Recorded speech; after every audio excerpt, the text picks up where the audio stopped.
بصورت جو پہلی چیز سپریم کورٹ کو دیکھنی ہوگی آیا یہ پٹیشن مینٹینیبل ہے کہ نہیں، کیونکہ 184(3) کے جو پروویژنس ہیں اس کے لحاظ سے جو ریکوائرمنٹس ہیں وہ پوری ہوتی ہیں کہ نہیں ہوتی ہیں.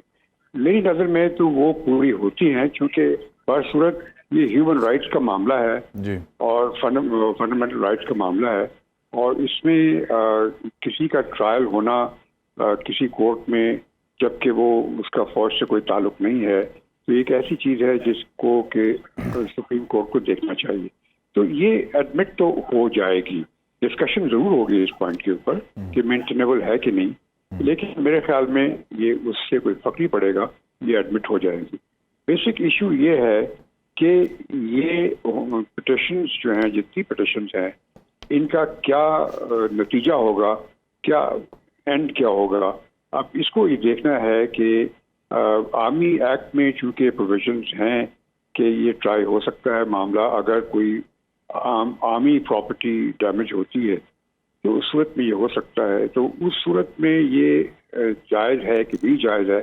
یہ ایک بڑا امپورٹنٹ کیس ہے اور اس کی وجہ سے ایک پریسیڈنٹ سیٹ ہوگی کہ آئندہ کوئی ایسی چیز نہیں ہونی چاہیے. اور یقیناً یہ ہیومن رائٹس کی بات ہے کہ ایک آرڈنری سویلین کو ملٹری کورٹ کے سامنے اپیئر ہونا چاہیے کہ نہیں ہونا چاہیے، چاہے اس میں پراپرٹی کی کے خلاف کوئی کام کیا گیا ہو، اسے ڈسٹرکشن کی گئی ہو.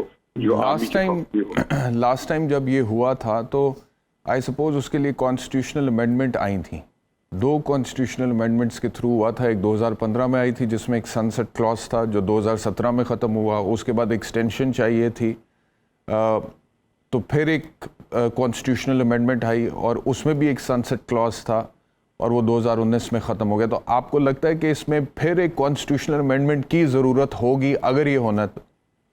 جی لگتا تو ایسے ہی ہے. جی تو سنسد کلاس کی بات آپ نے کی، وہ تو یقیناً 2019 میں ختم ہو گئی. جی تو لیکن پھر بھی اب یہ ایک ایشو ہے جو کہ یہاں پر ہمارے سامنے ہے، جو کہ ملٹری پراپرٹیز پہ اٹیک ہوا. اب وہ کس نے کیا، کیسے کیا، اس میں نہیں جا رہا ہوں، لیکن بصورت ملٹری پراپرٹیز پہ اٹیک ہوا ہے. تو اس صورت میں کیا آرمی ایکٹ کے تحت ان کے خلاف ٹرائل ہو سکتا ہے کہ نہیں ہو سکتا، یہ ایک بڑا امپورٹنٹ کوشچن ہے اور اس کو میرے خیال میں فیصلہ ہونا چاہیے. اور دیکھتے ہیں کہ کیا یہ سپریم کورٹ فیصلہ کرتی ہے.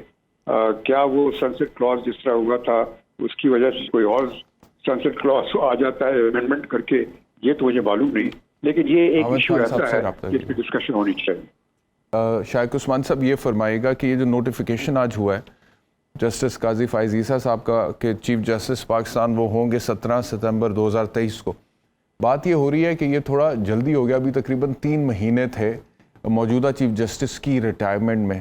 تو آپ کو اس میں کوئی ایسی چیز نظر آتی ہے آؤٹ آف دا باکس کہ کیوں 3 مہینے پہلے نوٹیفیکیشن ہو گیا، کیا وجہ نظر آتی ہے آپ کو؟ میرے خیال میں اس میں کوئی پولیٹیکل ایلیمنٹ انوالوڈ ہے، چونکہ بصورت جو پریزیڈنٹ صاحب ہیں وہ پی ٹی آئی کے آدمی ہیں، تو انہوں نے یہ میری نظر میں یہ ہو سکتا ہے غلط ہونا کہ یہ انہوں نے نوٹیفیکیشن اس واسطے ایشو کر دی وقت سے پہلے کہ کوئی ایسی کوشش نہ کی جائے کہ کسی طریقے سے پریزنٹ چیف جسٹس کو کس طریقے سے ہٹایا جائے اور نیا چیف جسٹس آ جائے. نیا چیف جسٹس کی آلریڈی اپوائنٹمنٹ کا ڈیٹ مقرر ہو گئی ہے، اس چیز کو روکنے کے لیے یہ شاید کیا گیا ہے. اب وہ یہ صحیح ہے کہ نہیں ہے، لیکن مجھے تو ایسے ہی نظر آتا ہے.